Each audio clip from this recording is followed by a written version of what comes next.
দরজায় হাজির পহেলা বৈশাখ। ওপার বাংলায় পান্তা ইলিশে শুরু হয় বাঙালির প্রাণের উৎসব। তাই বলে 2 কিলো ওজনের 4টি ইলিশের দাম 25,000 টাকা।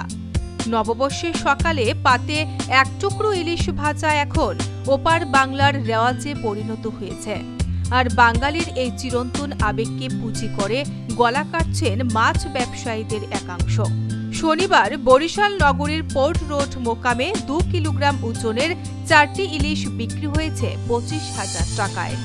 সীমান্তের উপারের খবর অনুযায়ী বরিশাল মোকামে গত 6 মাসের মধ্যে শুক্র এবং শনিবার সবচেয়ে বেশি দামে ইলিশ বিক্রি হয়েছে।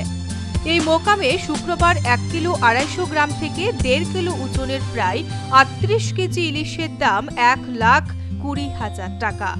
সেই হিসেবে প্রতি কেজি ইলিশের পাইকারি দাম পড়েছে 3,000 টাকারও বেশি।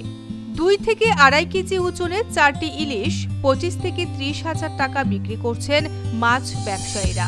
একদিনের ব্যবধানে অর্থাৎ শনিবার 38 কিলো ইলিশের দাম কমে বিক্রি হয়েছে 1 লক্ষ টাকা। সেই হিসেবে প্রতি কেজি ইলিশের পাইকারি দাম পড়ে 2,500 টাকার বেশি। তবে বড় আকারের অর্থাৎ 2 থেকে 2.5 কেজি ওজনের ইলিশের দাম কমেনি। ঢাকা থেকে শাহিদ আলমের রিপোর্ট, নিউজ ভ্যানগার্ড।